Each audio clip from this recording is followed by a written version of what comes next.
So what's up, Pasha? So I just went on a hike with two of my buddies, with Bobby and Sadi. What's up, Pasha? Huh? Are we gonna go shred it? We're gonna wake up Bobby. Bobbers, bro. Bobby, wake up, man. Come on. I don't know. I've been trying to get like more healthier sleep patterns. So getting up with the sun and going to bed with the nighttime and. Bobby, get the fuck up. Get the fuck up. Let's go. Let's go. We'll give you as long as you want. We're going though. Okay, I'm going. Okay. Alright, I'll be up. Alright.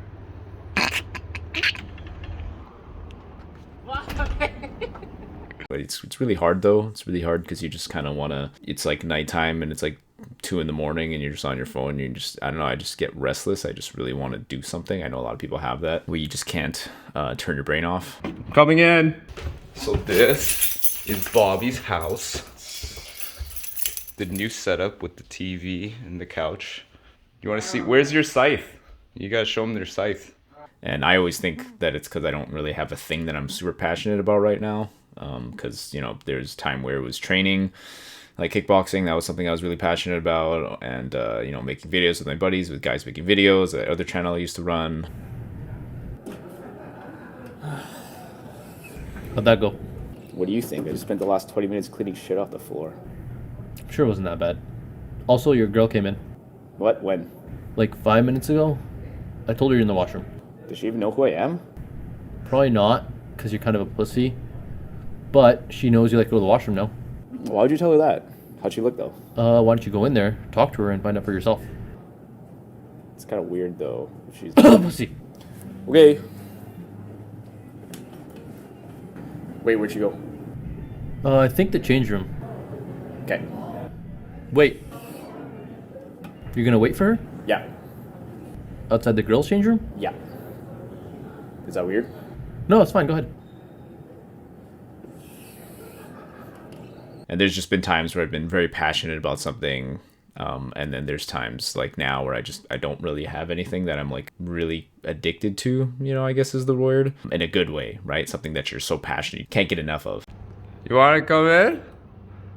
I'm so tired. Seriously? What? You know what they call this? What do they call this? Breaking and entering.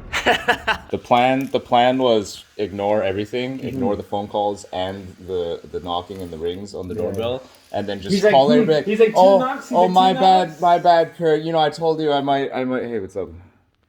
That was the plan, right, Bob? The Bob was like, yeah, I'm gonna ignore all of it and be like, oh, sorry, man, I couldn't make it today. My bad. Plan is a generous word for that. Bro, this is like a movie. He's like hungover. He's like, I don't know.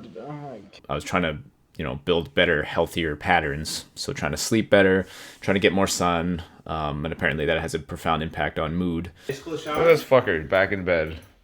What are you fucking doing, man? I'm sitting in bed. It's completely different. No, Now I'm back Bobby, in get the bed. fuck up. Alright. What is that?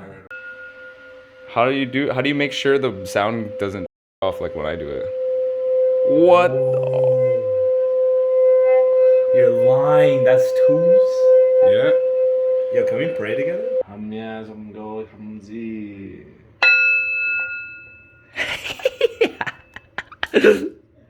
You hear it, right? Ooh, I hear some guy.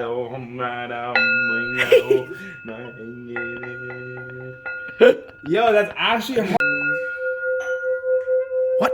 How did you get? I do it. I do it.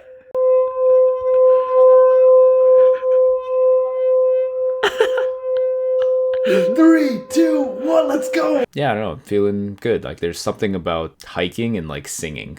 You know what I mean? Like I was just singing because there's like nobody around and you're just thinking about songs and you're not. I mean, I could bump tunes, but it's just hiking and singing felt really good. Because what other time in your life can you just kind of sing unless you're home alone? I guess. Oh my God! What the fuck? Hey, just standing there. Yo, this guy just. Bro, shit just went 0 to 100 real quick. So guys, this is a real scythe. You take it like this. Well, this is the scythe. This is the snap, and then this is the tang, and you just kind of cut grass with it. Fun fact: you use it to cut grass. The ones in rotation. So the grass is tended to get away with me. I'm getting quite a lot of growth on each lawn to mow and to collect. Bobby was saying how music has an impact on your brain that's kind of it can be similar to drugs, but there's obviously you're not taking anything, you're not consuming any foreign substances, you're just listening to music, and that can induce, I guess, sort of something that's similar to drugs or certain feelings and emotions, which makes sense. Obviously everybody's felt like that, right? Ready, 2, 1, go!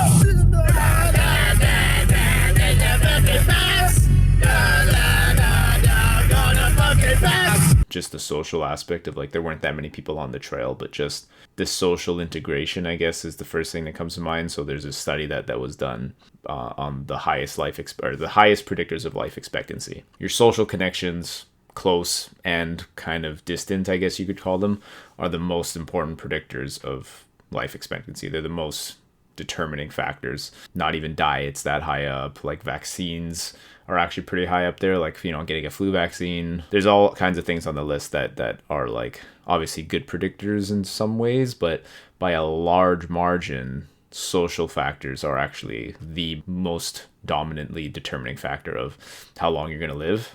And getting towards the top predictors are 2 features of your social life. First, your close relationships. These are the people that you can call on for a loan if you need money suddenly, who will call the doctor if you're not feeling well, or who will take you to the hospital, or who will sit with you if you're having an existential crisis, if you're in despair. And then something that's called social integration. This means how much you interact with people as you move through your day. How many people do you talk to? And these mean both your weak and your strong bonds. So not just the people you're really close to who mean a lot to you, but like, do you talk to the guy who every day makes you your coffee?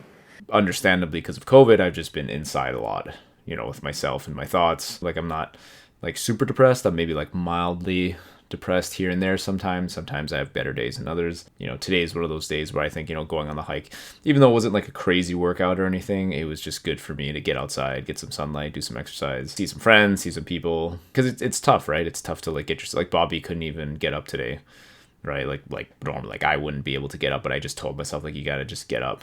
You know what I mean? You got to force yourself to get up. But it's tough, right? Like there's the other day where I literally didn't leave the house at all until I was like, oh, I should go to class, like training. I should go to kickboxing class. Even when I turned the corner on getting to the gym, I considered just turning around and going back home. You know, when I'm in there, I feel better. Being there with my friends and being there training and stuff like that usually ends up with me feeling pretty good. So it's usually a good idea to go.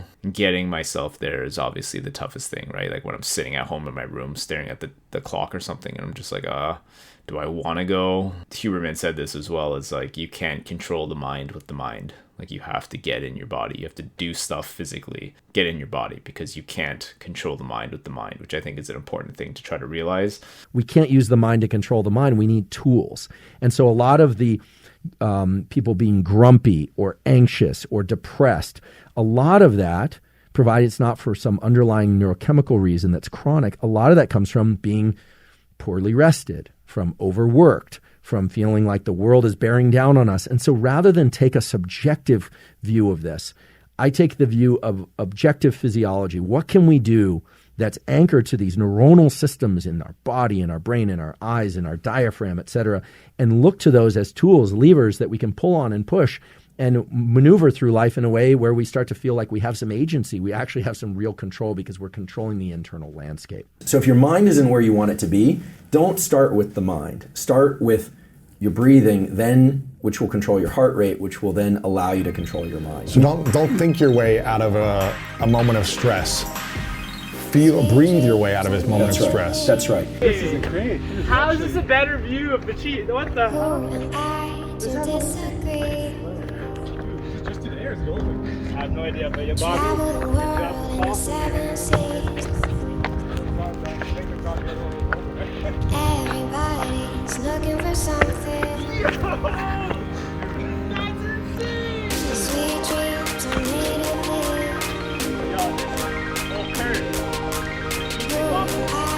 That just sounds funny. What the funny thing is. Travel the world in 7 seas. Anyway, if you guys like this type of content, I appreciate you guys following, listening, and being interested in me as a person. I will catch you guys in the next video.